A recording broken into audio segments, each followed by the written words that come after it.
Tonight, it's time to party. Is the new Jackbox pack worth a purchase? This, plus VR, Sims, volleyball, and more. Get your popcorn ready. It's time for All Systems Go.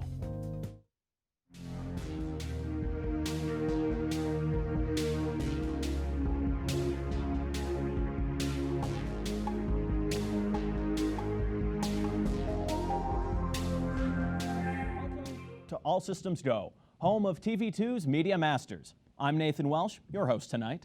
It's a busy week for news, so let's run through some important headlines.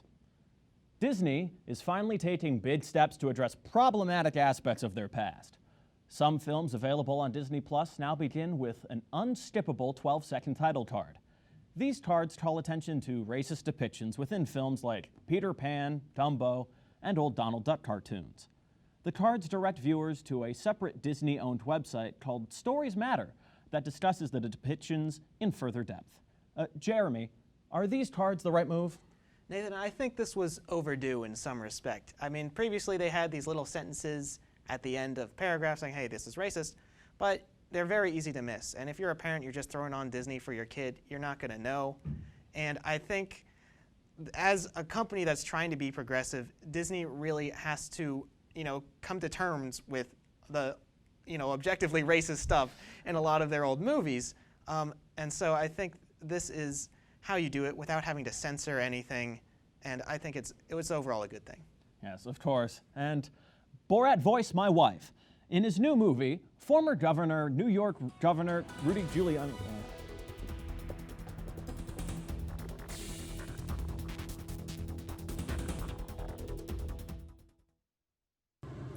It's that time of the year, everyone. A new Sims 4 expansion pack has been announced.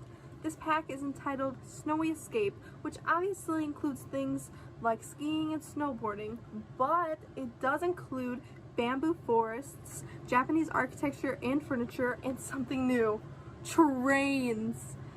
However, South Koreans are incredibly offended by EA's decision to include the Rising Sun flag and shrine worship in this pack, both of which represent an extremely dark history between the two countries. One can only wonder, how will EA get out of this one? There has been no official statement from them, but many fans are eagerly waiting for their response. 2K Games is at it again. After facing backlash over their brief inclusions in NBA 2K20 and 2K19, it was found over the past weekend that NBA 2K21 featured unskippable pre-game advertisements. The 15-second ads promoted the new Oculus Quest 2. Once word of the ads started gathering around the internet, they were quietly pulled. The game's official Twitter page later posted a statement stressing that their impact was unintended. Here to give his thoughts on the whole situation is Darian. Where do we even begin with this? This is more classic greed from 2K Games. Every year these games start becoming more and more just slot machines that happen to have basketball games attached to them. They said that the impact of these ads was unintended, but nothing that these companies do is unintended. They're just trying to sort of slowly ease our way into having ads everywhere so that they can just continue making money. They say that games are expensive, which is why they need things like microtransactions and whatnot. But if there's money to throw around for advertising campaigns like this, that's obviously a lie. There's definitely plenty of money. Well, thank you, Darian. Coming up, our first live panel of the season discusses the past, present, and future of VR gaming. Goggles up.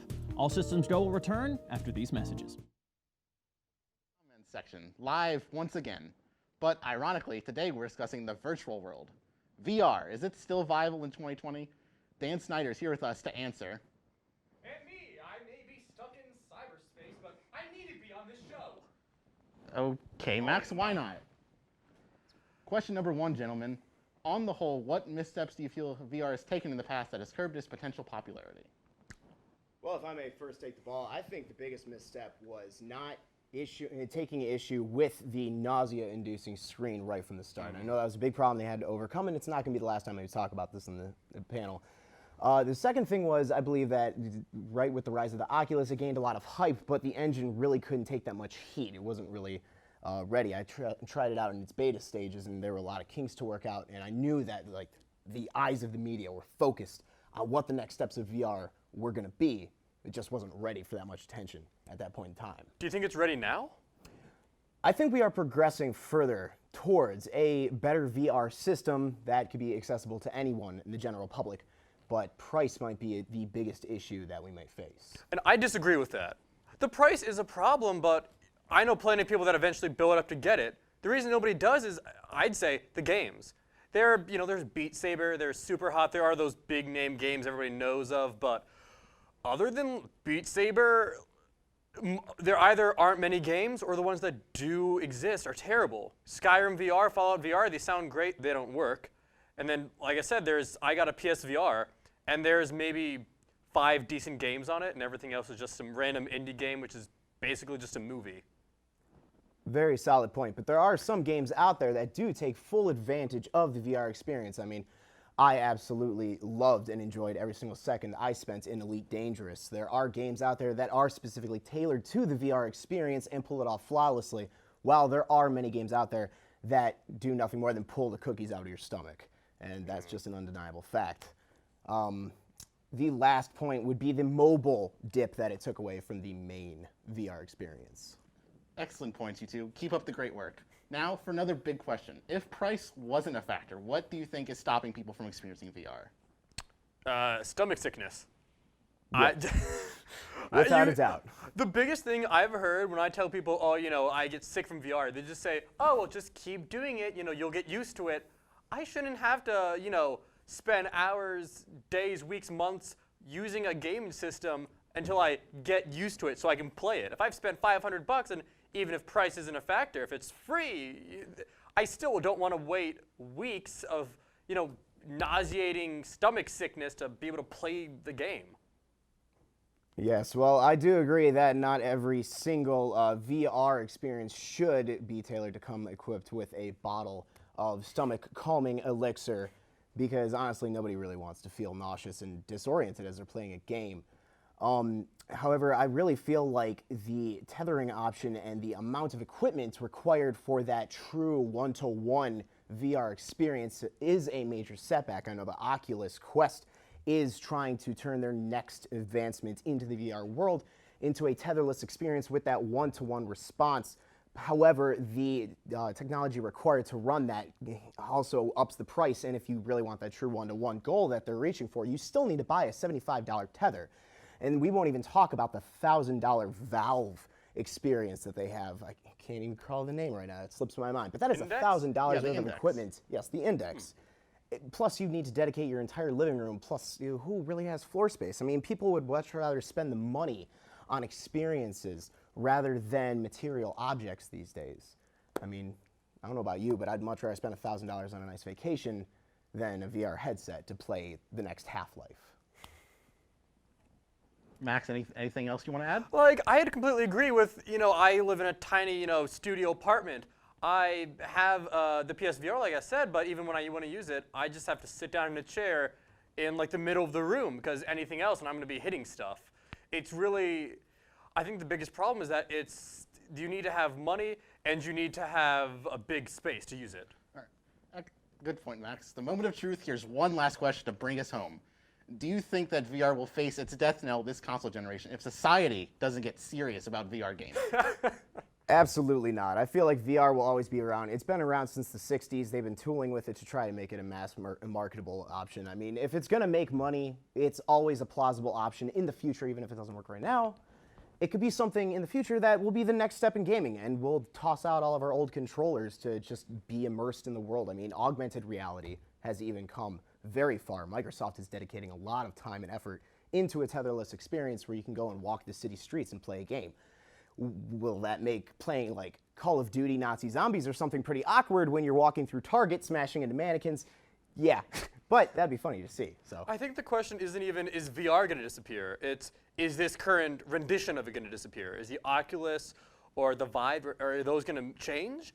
I really don't think so. I think the Oculus is here to stay. I think PlayStation is beginning to really, put their foot in there. They're really trying to get their feet in the door, through the door.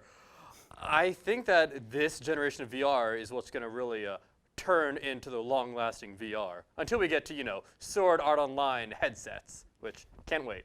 or some nice Ready Player One. Yes, that'd be amazing. And something that would always sustain VR. I mean, we focus on VR as a gaming experience, but got to keep in mind that VR is also used as an educational tool for medical professionals and everybody else.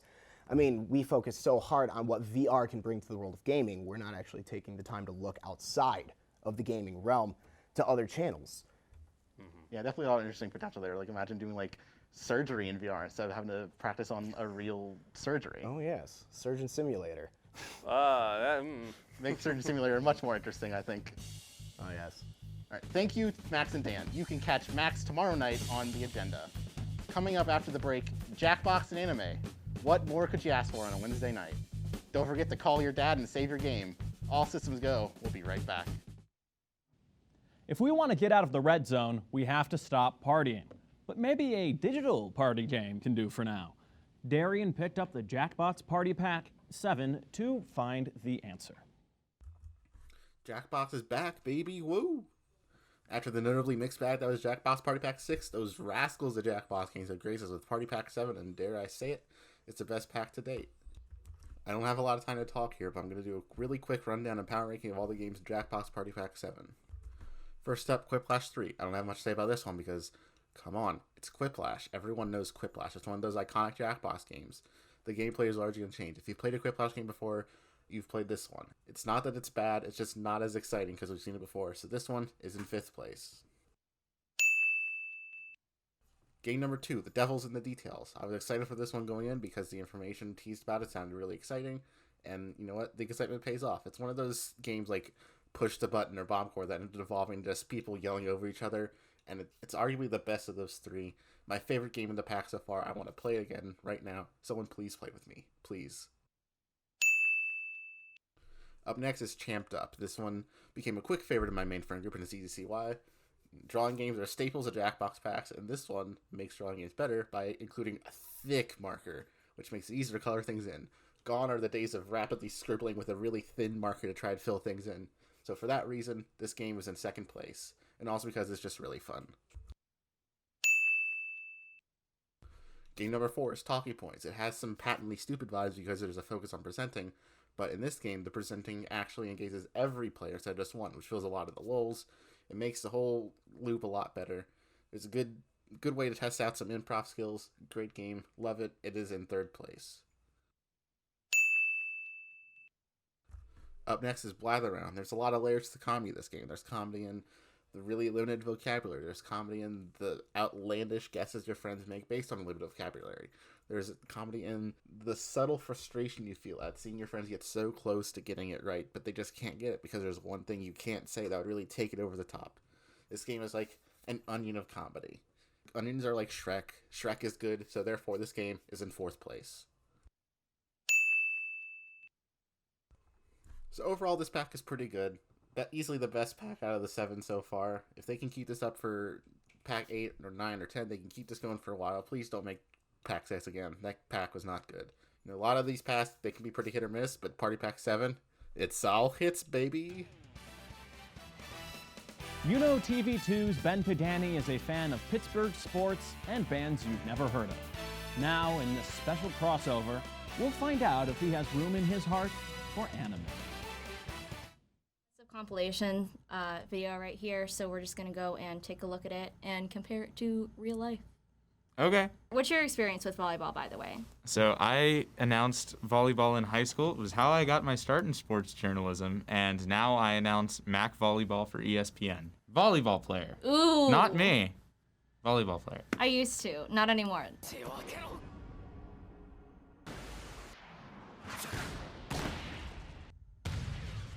I feel like, again, this one is pretty realistic. I mean, it's just a block. That's not a regular block. They set so well. They're like, that's our spiker. And then he got blocked.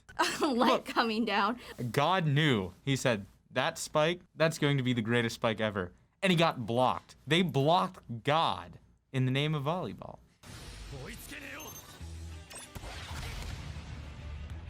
I want to talk about their click for a second. With the whole thing where it's like, at first in season 1, he's like, I'm going to shut my eyes and hit it. I don't think that's realistic. You have to keep your eye on the ball. A wise Little League coach taught me that once. If you don't keep your eye on the ball, you're probably gonna miss. And they do it like consistently too, like multiple times. Look at this bullcrap serve. How this is like an illegal serve. If you look at his right hand, the way that he like curls his fingers, he's curling it more like in a fist. You have to do it kind of like more like this, because if you do it like this, you're gonna get penalized. Okay, well, I don't know if I'm coiling all the way back into like a C. He broke his spine. It also looked like a carry. Look, first of all, he breaks his back. See, he has a grip around that thing. No, okay, I don't think it's You can a see carry. his fingers wrapping. I call it a carry. Oh, I thought he actually like blocked instead of using his forehead. Actually, no, you can do this, but you can't do this. But That's this is only like if you really do feel like you're gonna get hit in the face. Sure. I've never had that happen. I've run into people though. I can understand. Oh wait, no, that. I have got hit in the face. So what do you think of Haikyuu? As a person who really enjoys volleyball and think it's very underrated as far as being a prominent Olympic sport but not having a professional league, I really, really enjoy volleyball. The animation on this is incredible. It was cool to see, like, you could see players' like muscles moving underneath their shirt just based on the shadow when they were like reaching for balls. I don't watch a lot of TV shows in general, but if given any reason to pass this, I would give it a chance. You To heard try it and watch it here, all the way through. folks. The sports director likes anime. When we come back, TV2 is helping out with an important cause, and you can be a part of it. Find out everything about next month's Extra Life Marathon when ASG returns. Welcome back to All Systems Go. I'm back on the desk to chat about an exciting fundraiser that we like to do every year here at TV2, the Extra Life Marathon. And here with me today is my boss, Jordan Audia, who's putting it together this year. So Jordan, why don't we start off, if the folks at home don't know, what is Extra Life? Sure. So Extra Life is a yearly gaming marathon that people typically stream. There are a lot of people in media that are involved with the program, and it is in benefit to the Children's Miracle Network, I believe. And locally, that supports the Akron Children's Hospital. So typically, since Extra Life is on Daylight Savings Time Day, so there's always an extra hour in the day, hence the name Extra Life. Yeah. Oh, interesting. Well, it's not this year, right? What day is it this year? It is November 7th. November this year. 7th, my sister's birthday, which I forgot about, but... Happy birthday, Jeremy's sister. We'll be singing to her. So, as we all know, like, even this show is different. So how is Extra Life going to be different than it has been in the past? So this semester for Extra Life, we are going to be doing everything remote, which means we're really not going to be in the studio. So that means this year it's going to be based a lot around gaming as a whole, more so than it has been in the past. So it'll be a lot of people streaming from home. We'll be playing some fun games like Among Us, maybe a little bit of Cards Against Humanity, maybe some Jackbox. Those are the old staples we always go to. Absolutely. It's just fun because, you know, it's such a low barrier to entry, and you know, there's still a lot of high comedy return for it, and I think it's really entertaining. So I know a lot of other shows like to do that. So this is all of TV2, isn't it? Yep, so mainly it is the entertainment department. This has typically been like the entertainment department's thing every semester. Not every semester, every year or so, every fall. But we always do invite news to come on if they'd want to, and this year we are hoping to have some kind of best of newsreel as well as maybe a sneak peek to some bloopers that we've had throughout the semester. Nice. I know some of our cast has been doing weather, so Yes. if they've done anything embarrassing, Yes. maybe. A very special boy named Dan has been doing weather. Very special indeed. So, Jordan, I know you're a Kent Core man. So, Sure can we get any sneak peeks? What is Kent Core going to be doing? Are we going to be playing Rock Band? So it's still kind of under wraps what we're doing, but we might be writing some songs together on Oh. the fly. Yeah. I like this. I love the collaborative, like, creative aspect. I Yeah. know we were talking before the show. We were going to do, like, cooking maybe, or, like, a drawing contest, and then, you know, sort of sequel to Sam to something like, oh, whoever does the best drawing will make that guy in Dreams. So I think Extra Life really allows us to just really explore in ways that we don't normally get to, and under the constraints of like a 5-minute video or whatnot. Yeah, absolutely. And personally, I feel like this semester has been pretty long, but it's also been very rewarding. This has been an incredible semester for programming as a whole, especially you guys. You guys have been killing it every week with your remote content, your live content, everything under the sun. And I guess Extra Life this year is kind of our opportunity to kick back, relax, and celebrate the work that we've done. We'll be re-airing some content from the semester as well, and we'll be taking a look at some stuff we've made that we are all proud of. Fantastic, Jordan. Now, obviously, we're not just doing this for fun, though. We're doing this for the kids, to help a cause. So It is for the kids. how can the folks at home, how can they contribute to this great cause and help out these kids in a time when, medical professionals are already stretched thin? For sure. So for the folks at home, there will be a link provided for our Extra Life account for TV2 Entertainment where you can make donations directly while we are streaming. And while we are streaming, we'll be paying attention to this. We'll be reading off the stuff that you will be sending in for donations, and we might even plan some stretch goals. I might shave my head. That's Oh. not true. Oh. I know, we've had people welch on shaving their heads in the past. We I have. want to crack down. I'm going to hold people accountable this year, okay? And I can promise, if we hit $9,001, the meme number, I'll do a 5-minute anime review. And I don't even like anime because I love kids. I love the kids. Love helping out the kids. So, Jordan, I know we're all very excited for this. So, again, when can people tune in to Extra Life? People can tune in on Saturday, November 7th, 2020 at 8 a.m. sharp. And we will be streaming for 8 to 12 hours and maybe more. Maybe more. We love the maybe more. Yep, so I'm going to be helping out. Darian is going to be helping out. Nicole's going to be streaming. And we're going to have a lot of special guests from other parts of TV2. So if you want to spend your Saturday in a great way, then you can go to extralife.com/whatever our team page is. We'll let you know next week on all the TV2 socials, right, Jordan? Yes, we will. All right, so that is going to do it for this episode of All Systems Go.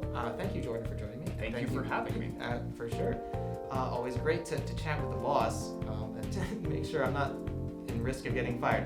So, like we said, we're going to see you. Keep an eye on our Twitch, on our Twitter, on our YouTube for more great content from us. We'll see you later, guys. Goodbye, Portage County.